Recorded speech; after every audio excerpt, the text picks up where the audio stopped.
Yo, what's up, paisanos? Welcome to Jack's Toolkit with your host, me. You're actually kind of catching me at a bad time here. I'm sort of in the middle of losing this game of Smash Bros. Against an AI. Kind of what I do in my free time. But if you want to just chat for a bit, I guess we can. Actually, Smash Bros. Highlights a really interesting challenge with video game music, so we can talk about that. In Smash 4, there was this really prominent issue with tone.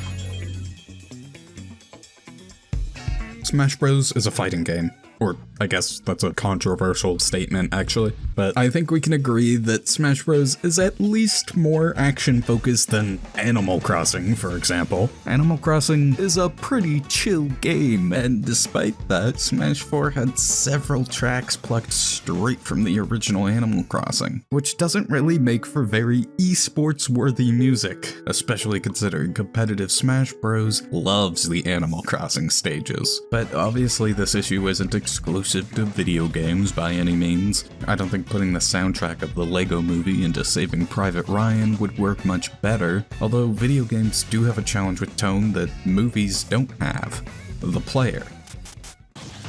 Oh god! Okay. Still getting wrecked. I am playing NES though, so I guess I deserve it. The original goal of having music in video games is the same as having music in movies. The background music is made to emphasize the action and emotions happening on screen. But with movies, it's a carefully crafted scene, so you can craft your music to go along with it. The problem with video games is that the player's actions are anything but carefully crafted. The player's a wacky wild card that can do almost anything at any time. Because of this, you can't make the music to match exactly what is happening on screen, but you can assume what will generally be happening. Like in a battle, the music has to be kind of intense, or if you're in the hometown, the music should be comforting and inviting. And there can be situations where it doesn't really line up, but those instances are going to match a whole lot more than if you'd slap a slow, dramatic piano breakdown in the middle of your action-packed boss theme. This means that most video game songs have to stay at a fairly similar level of intensity through the whole piece, since you can't predict what your player is going to be doing, but you also can't predict when the player is going to be doing. And there's really only one way around that. Video game music has to loop. You probably realize this by now. This is because you can't really guarantee when the player's gonna be leaving the area they just entered or winning the battle they just started. But you still want to emulate that feeling that the music is made specifically to match what you're doing. To accomplish this, music designers have to not only ensure that their music can loop, but also make that loop point feel as invisible as possible. If you have a song that isn't made to loop, and you still try to loop it anyway, then you're gonna be left with a few awkward seconds of complete silence before the music starts back up. And that is a surefire way to make sure that the player gets completely taken out of the experience and gets a few seconds to ponder what they're doing with their life. Like when a game cuts to black to load and you get to see your own beautiful, sleep-deprived face in their reflection. And nobody wants that.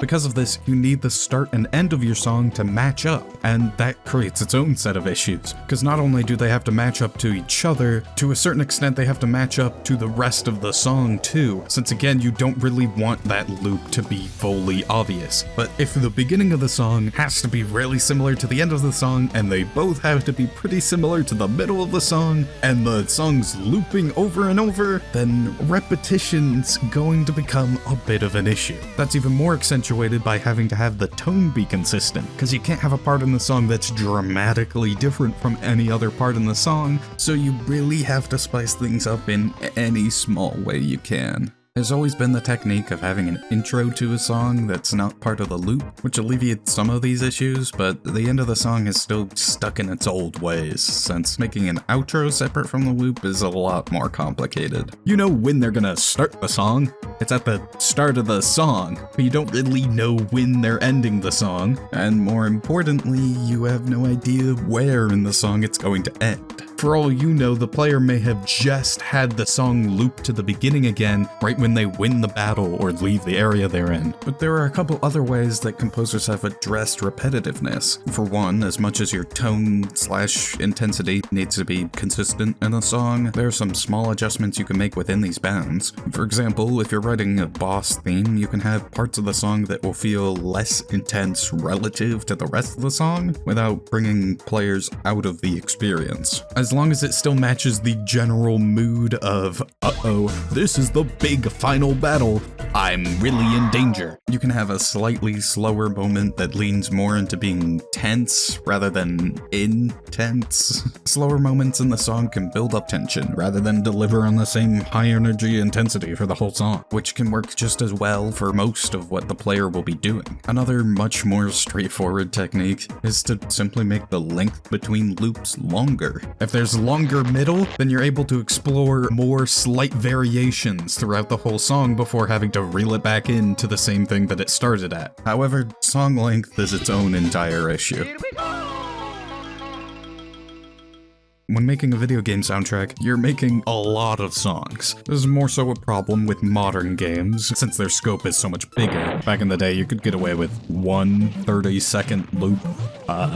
Not the best soundtrack, but nowadays you have to make a ton of songs, and not all of them are going to be the songs that people are going to remember. A lot of them are going to be real quick 10-second menu themes. The fact that there are 10-second menu themes is part of the solution to this issue. You really gotta pick your battles with how long each song's gonna be. If the player's only gonna spend a couple moments on the main menu, then there's no need to make the music an hour long.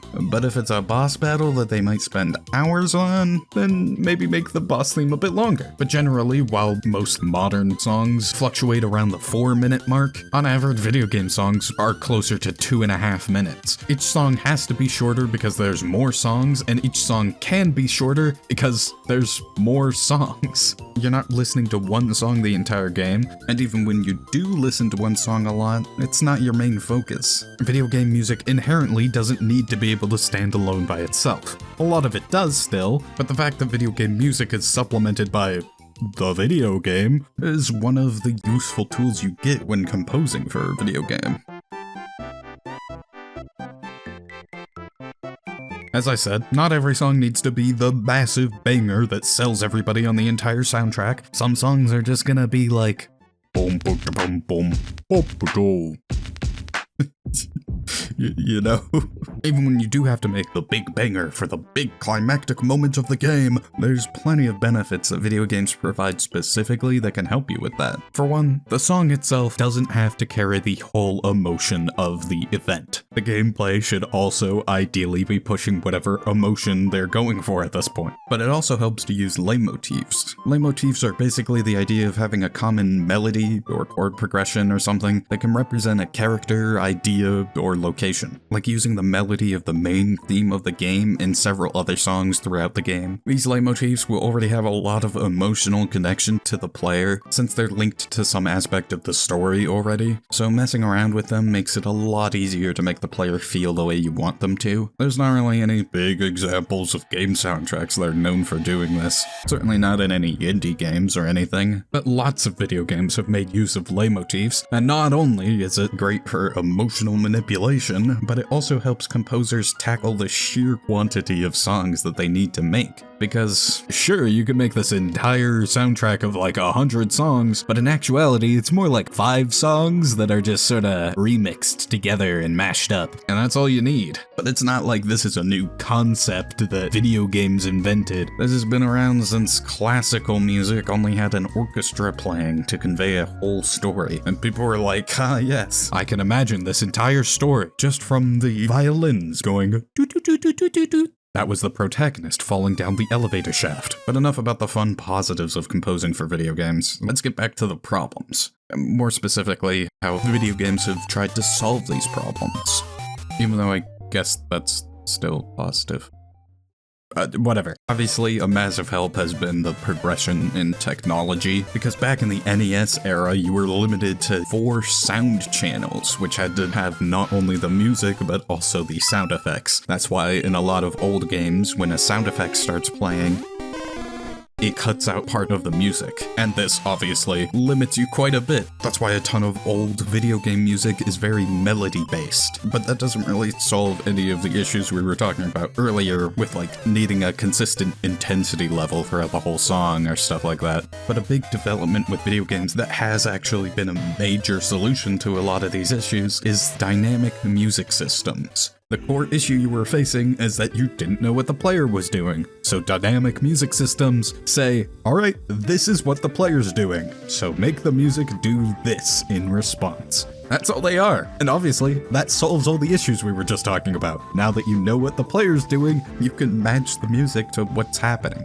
But the interesting part of this is that it brought some new limitations to composing video game music. Those limitations being that you still can't really make a normal song. You still aren't composing a song to match the specific situation, even if it feels more like that to the player. The way you have to make a song in a lot of these systems is by creating small sections of music, and then having the system itself decide when to switch between those sections. An interesting side effect of this, often when songs are composed like this, they can't have an official soundtrack release, since there isn't really a song there, just short sections of music. This isn't always the case, but a really good example of this happening is in Pokemon Scarlet and Violet. The gym leader theme is just a few 30-second loops that the game switches between depending on how many Pokemon the gym leader has left, and this usually works pretty well in game, but if you try to listen to uploads of the full theme, it just essentially plays all of these sections in order, which is the best that you can do to make a standalone version of the theme, but it still sounds really strange on its own. It's a clear example of music that is entirely designed to work in-game and nowhere else, which ironically means that while you're playing the game, it will actually be closer to that original goal of matching the action. But if you listen to it on its own, it's much further away from any other style of music than it's ever been before.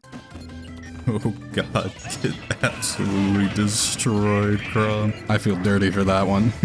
Another thing dynamic music systems helped you do was implement outros to some songs. This is another case where Pokemon Scarlet and Violet are good examples. The system they have knows the beats of the song that's playing, so it can time music switches properly to change on beat rather than just randomly whenever the player's actions call for a music change. This is used for switching music during gym battles, but it also allows for an outro to play at a proper time. Admittedly, the way this is done still isn't perfect. Ideally, you'd want to start playing the outro before the song would have ended, so that the outro finishes right when the player leaves the area or finishes the battle or whatever. And that means that you'd need to know when the player's gonna end the song before they actually end it, which isn't really possible. So the way that outros work in Pokemon is by disguising the victory theme as an outro. We already know that there are systems in place to switch music during a battle, so this is essentially an extension of that same system used during gym battles. But instead of switching to a different section of the gym battle music, it switches to the victory theme. And in reality, the outro to the battle theme is actually just the intro to the victory theme.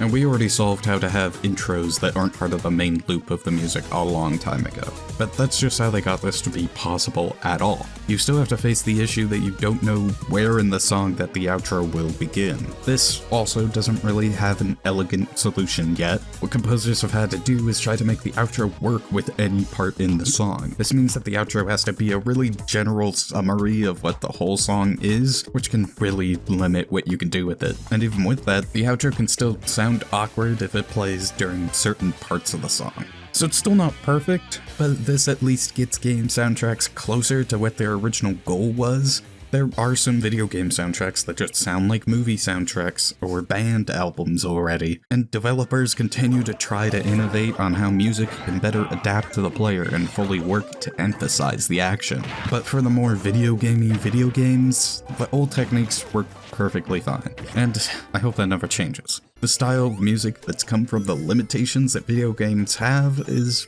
really cool. And ultimately, all of this is just to explain and show why 99% of Undertale AU music wouldn't actually work in a video game. I mean, like, when it comes to AU Megalovanias, most of them have this slow, dramatic intro. They'll throw in, like, samples from the game itself, which is its own whole issue. It's like, you can't have the attacks and